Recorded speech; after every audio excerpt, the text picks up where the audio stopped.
Маленький неутомимый странник, знаменитый своим колючим нарядом и отменным аппетитом. Словно пылесос, он поглощает всех, с кем может справиться, и порой это действительно опасные соперники, схватка с которыми может стоить жизни. Привет, друзья! Вы на канале Время с пользой, и сегодня вы узнаете, как охотится еж.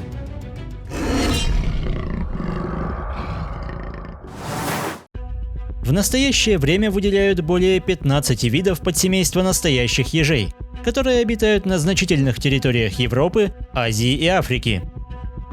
Для каждого из них характерен типичный облик.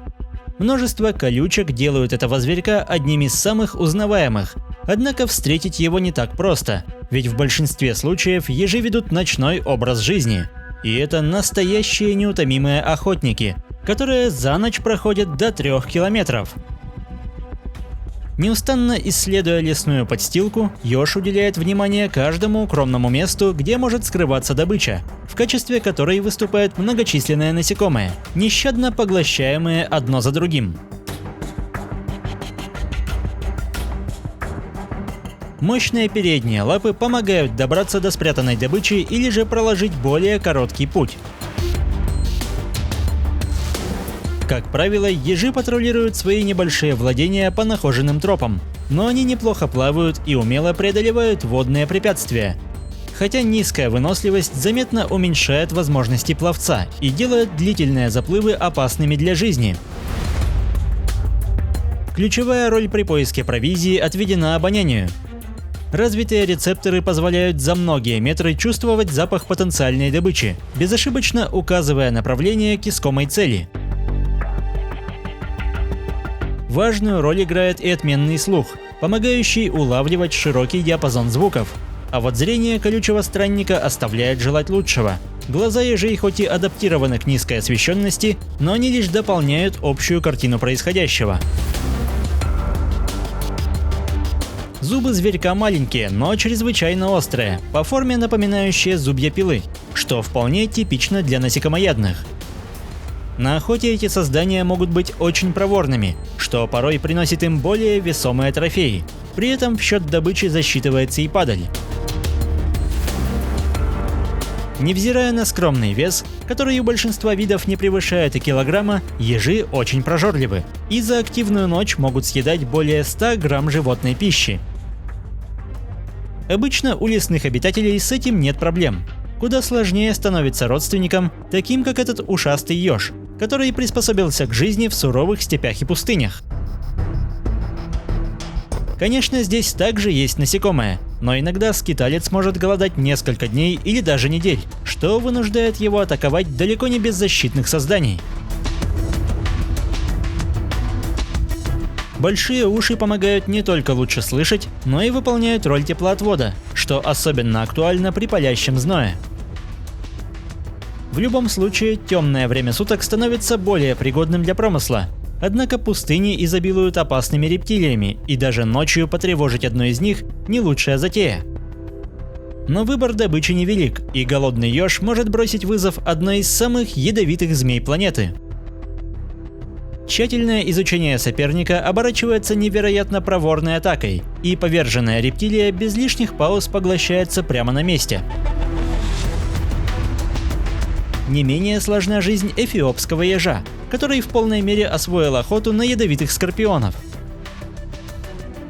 Первым делом бесстрашный зверек лишает жертву главного оружия, а после ликвидации жала просто поедает обезвреженную цель. Однако встречи с опасными созданиями происходят и у европейских охотников. Греющаяся в лучах восходящего солнца степная гадюка против близкого контакта, но ее невероятно стремительные выпады умело блокируются множеством иголок, которые появляются там, где еще доли секунды назад был уязвимый нос. Когда атаки не имеют успеха, гадюка стремительно покидает общество бесстрашного зверька.